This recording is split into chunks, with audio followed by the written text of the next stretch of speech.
शहर के बाहर हाईवे पर पुलिस की जीप बड़ी तेजी से बढ़ती जा रही थी और शहर के बाहर एक बड़े से प्लांट के बाहर पुलिस की जीप जाकर रुकी।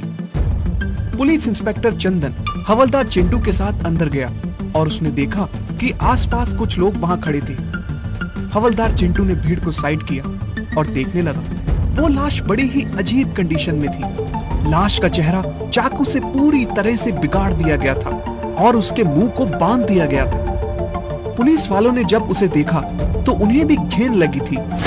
ऐसा लग रहा था जैसे ये लाश कई दिनों से इसी हालत में पड़ी हुई है, क्योंकि उसके जख्म में चींटियां रेंगने लगी थी। इंस्पेक्टर चंदन ने चारों तरफ देखते हुए चिंटू से कहा कि उस प्रोफेसर रितेश की फोटो लाओ जिसकी बीवी आज सुबह मिसिंग की कंप्लेन लिखा कर गई है। और हवलदार चिंटू ने अपनी जेब से फोटो निकाल कर दी तो वो दोनों एक ही थे। और इंस्पेक्टर ने कहा कि इसकी बीवी पूर्णिमा को पुलिस स्टेशन बुलवाओ। लाश को पोस्टमार्टम के लिए भेज दिया गया। इंस्पेक्टर चंदन पुलिस स्टेशन में बैठा हुआ था जब पूर्णिमा पुलिस स्टेशन आई और उसने अपने पति की लाश देखी तो उसका रो रो कर बुरा हाल हो गया। पुलिस ने जब उससे पूछा कि क्या उसके पति की किसी से कोई आपसी दुश्मनी थी या कोई नाराजगी जिस वजह से उसका कत्ल हो सकता है, तो उसकी बीवी ने बताया कि ऐसा तो कुछ भी नहीं था, लेकिन पिछले कुछ वक्त से रितेश बहुत परेशान थे और एक दिन अचानक आधी रात में पूर्णिमा ने देखा कि रितेश सोए हुए नहीं है। उनकी आवाज बालकनी से आ रही थी और जब पूर्णिमा बालकनी में गई तो उसने सुना कि वो किसी से कह रहे थे कि मुझे ब्लैकमेल करना बंद करो। पुलिस ने पूर्णिमा को उस वक्त घर जाने के लिए कहा और इंस्पेक्टर चंदन हवलदार चिंटू के साथ रितेश जिस कॉलेज में प्रोफेसर था वहां के लिए निकल गया। कॉलेज जाकर और वहां के बाकी प्रोफेसर्स और प्रिंसिपल से बातचीत करके पता चला कि रितेश बहुत ही शांत और मिलनसार था, तो कोई उसे ब्लैकमेल कर सकता है इस बारे में तो सोचा भी नहीं जा सकता। हाँ, लेकिन अगर बात है कि उसकी जान कैसे गई, तो उसकी जान तो रितेश की बीवी पूर्णिमा भी ले सकती है। यह सुनकर पुलिस हैरान हो गई। भला एक पत्नी अपने पति को जान से क्यों मारेगी? और रितेश के एक कॉलीग ने बताया कि रितेश और पूर्णिमा की शादीशुदा जिंदगी अच्छी नहीं चल रही थी। रितेश मजबूरी में उसे तलाक देना चाहता था क्योंकि पूर्णिमा के पिताजी बहुत बड़े और पहुंचे हुए शख्सियत थे, तो इसी वजह से उसका रिश्ता चल रहा था। लेकिन आए दिन दोनों के बीच मारपीट भी हो जाया करती थी और रितेश बहुत परेशान था। पुलिस को यह क्लू मिला और पुलिस ने फिर पूर्णिमा को पुलिस स्टेशन बुलवाया और जब उससे पूछताछ की तो इस बारे में तो पूर्णिमा बोली कि झगड़ा हर पति पत्नी में होता है, लेकिन इसका मतलब ये नहीं है कि मैंने अपने ही पति का कत्ल कर दिया है, और अगर मैंने उसका कत्ल किया होता तो मैं खुद क्यों पुलिस स्टेशन में रिपोर्ट लिखवाती। लेकिन पुलिस पूर्णिमा के इस दलील से संतुष्ट नहीं थी और पूर्णिमा के खिलाफ सबूत इकट्ठा करने में जुट गई। पूर्णिमा को हिदायत दी गई थी कि वो शहर के बाहर नहीं जा सकती।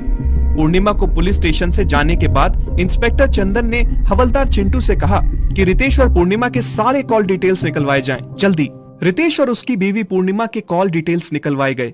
पूर्णिमा की कॉल डिटेल्स में तो ऐसा कुछ खास नहीं पता चला सिवाय झगड़ा झंझट के मैसेजेस और आपस में झगड़े वाले कॉल्स के। लेकिन रितेश के कॉल डिटेल्स और मैसेज में कुछ ऐसी चीज जरूर निकल कर आई जो चौंकाने वाली थी। एक पर्टिकुलर नंबर पर दिन में कई बार कॉल जाते थे और उस नंबर पर कई सारे रोमांटिक मैसेजेस दिखे।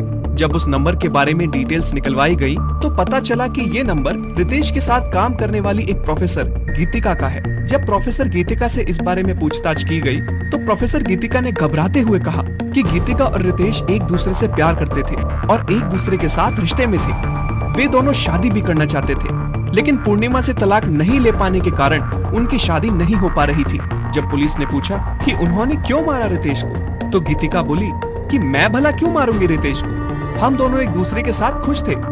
हाँ, पूर्णिमा को हमारे रिश्ते पर शक था और वो आए दिन रितेश के साथ साथ मुझे भी धमकी देती रहती थी। और गीतिका ने कुछ व्हाट्सएप पर मैसेजेस भी दिखाए जो पूर्णिमा ने उसे भेजे थे। एक बार फिर घूमकर सुई पूर्णिमा पर आ गई। शक के आधार पर पूर्णिमा को गिरफ्तार किया गया और प्रोफेसर गीतिका और रितेश के साथ काम करने वाले प्रोफेसर्स के साथ ही रितेश के पड़ोसी ने भी इस बात पर मोहर लगाई कि रितेश और पूर्णिमा का रिश्ता बिल्कुल ठीक नहीं था और पूर्णिमा उसे जान से मारने की धमकी देती थी। पूर्णिमा चीख चीख कर कहती रही कि उसने कुछ नहीं किया है, लेकिन सारे गवाह उसके खिलाफ थे। गवाहों के बेसिस पर पूर्णिमा को गिरफ्तार तो कर लिया गया था, लेकिन इंस्पेक्टर चंदन को अब भी इस केस में कुछ न कुछ छूटता हुआ दिख रहा था और इंस्पेक्टर चंदन पुलिस स्टेशन में बैठे रितेश के केस के बारे में बारीकी से सोच ही रहे थे कि हवलदार चिंटू ने आकर बताया कि जिस दिन रितेश का मर्डर हुआ है उसी दिन उस प्लॉट के लोकेशन पर रितेश के अलावा एक और नंबर एक्टिव था। लेकिन हैरानी की बात यह है कि वो नंबर भी रितेश के नाम पर ही है और रितेश के फोन में तो सिर्फ एक ही सिम था। पुलिस को समझ नहीं आ रहा था कि आखिर ये क्या चक्कर है। जब उस नंबर को ट्रेस किया गया तो वो नंबर शहर की एक झुग्गी झोपड़ी वाले इलाके में मिला और वो नंबर मिला एक औरत के पास और पता चला कि वो औरत रितेश और पूर्णिमा के घर की काम वाली थी। काम वाली ने बताया कि रितेश उस पर बुरी नजर रखता था और अक्सर उसे अलग अलग जगह पर मिलने बुलाता था और रितेश ने ही उसे मोबाइल फोन दिया था। पुलिस ने जब उसके घर की तलाशी ली तो उसमें बहुत सारा कैश और गहने मिले। एक लेडी कांस्टेबल ने जब सख्ती से पूछा तब उस कामवाली ने बताया कि वो रितेश को ब्लैकमेल करती थी। उसने बड़ी चालाकी से अपने साथ रितेश की एक दो फोटो ले ली थी और रितेश को धमकी देती थी कि वो पूर्णिमा को बता देगी और रितेश से पैसे ऐठा करती थी। पुलिस ने जब पूछा कि आखिर उसने रितेश का कत्ल क्यों किया तो कामवाली ने बताया कि उसने रितेश का कत्ल नहीं किया है, बल्कि जिस दिन रितेश का कत्ल हुआ था उस दिन तो वो उस प्लॉट पर थी ही नहीं और रितेश से पैसे लेकर अपने घर लौट आई थी। रितेश तो उसके लिए सोने का अंडा देने वाली मुर्गी था, तो भला वो उसका कत्ल क्यों करेगी। फिलहाल कामवाली को ब्लैकमेलिंग के इल्जाम में गिरफ्तार किया गया। लेकिन रितेश के कत्ल की खोज अभी भी बनी हुई थी। एक बार फिर पुलिस रितेश के कॉलेज पहुंची और इस बार प्रोफेसर के अलावा पुलिस स्टूडेंट्स से भी बातचीत करने लगी। हर स्टूडेंट से बारीकी से जानने की कोशिश करती और इस पूछताछ के दौरान उन्हें पता चला कि जिस दिन रितेश का मर्डर हुआ था उसी दिन सुबह सुबह रितेश और गीतिका कॉलेज की छत पर झगड़ रहे थे। कुछ स्टूडेंट्स सिगरेट वगैरह पीने कॉलेज की छत पर चले जाते थे और जब वो छत पर गए तो उन्होंने देखा कि रितेश और गीतिका एक दूसरे से बुरी तरीके से झगड़ रहे हैं और स्टूडेंट्स ये देखकर शांत पड़ गए। पुलिस के शक की सुई गीतिका की तरफ बढ़ी कि जब गीतिका और रितेश एक दूसरे से प्यार करते थे, एक दूसरे के साथ खुश थे, तो फिर झगड़े की वजह क्या थी। और पुलिस ने गीतिका से बात करने का फैसला किया और जब पुलिस स्टाफ वहां पहुंचे तो पता चला कि गीतिका तो पिछले 2 दिन से कॉलेज ही नहीं आ रही है। कॉलेज से गीतिका के घर का पता लेकर पुलिस जब उसके घर पहुंची तो वहां भी ताला लगा हुआ था। इंस्पेक्टर चंदन ने हवलदार से कहा कि गीतिका की खोज में चारों तरफ पुलिस लगा दो, उसके रिश्तेदार, हर दोस्त और हर जान पहचान वाले से ये मालूम करो। इंस्पेक्टर गीतिका के घर का ताला तोड़कर उसके घर की तलाशी लेने लगे। घर की तलाशी ली गई तो उसके किचन में बहुत ही संभाल कर एक बड़ा सा चाकू रखा था। उस चाकू की नोक पर अभी भी सूखे हुए खून के 2 धब्बे थे। जब चाकू को फॉरेंसिक भेजा गया तो 2 लोगों की उंगलियों के निशान थे, एक तो रितेश और दूसरे गीतिका।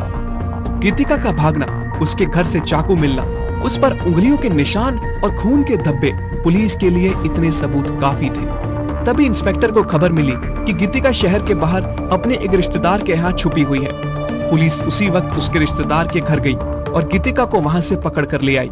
जब गीतिका से सख्ती बरती गई तब उसने अपना मुंह खोला और उसने बताया कि वो और रितेश एक दूसरे से प्यार करते थे, लेकिन रितेश उसे धोखा दे रहा था। रितेश उससे छुप छुप कर किसी औरत से जाकर मिलता था, किसी प्लॉट में जाकर। और जब मैंने रितेश से पूछा तो उसने मुझे झूठ कहा कि उसका कोई चक्कर नहीं चल रहा था और वो मेरे साथ झगड़ा करने लगा कि मैं उस पर विश्वास नहीं करती वगैरह वगैरह। उस दिन तो मैं कुछ नहीं बोली, लेकिन उसके बाद मैं रितेश पर नजर रखने लगी और आए दिन मुझे रितेश उस औरत के साथ अलग अलग जगह पर मिलता। और उस दिन भी जब मैंने रितेश को मिलने को बुलाया तो उसने कहा कि वो बिजी है और मुझे शक हुआ कि मुझसे झूठ बोला जा रहा है। मैंने सोच लिया था कि अगर आज वो मुझे उस औरत के साथ दिखा तो मैं उसे नहीं छोड़ूंगी और मैंने अपने पर्स में चाकू छुपा लिया और रितेश का पीछा करने लगी। उसका पीछा करते हुए उस प्लॉट पर पहुंची तो रितेश उसी औरत से मिल रहा था। ये देखकर मुझे बहुत गुस्सा आया।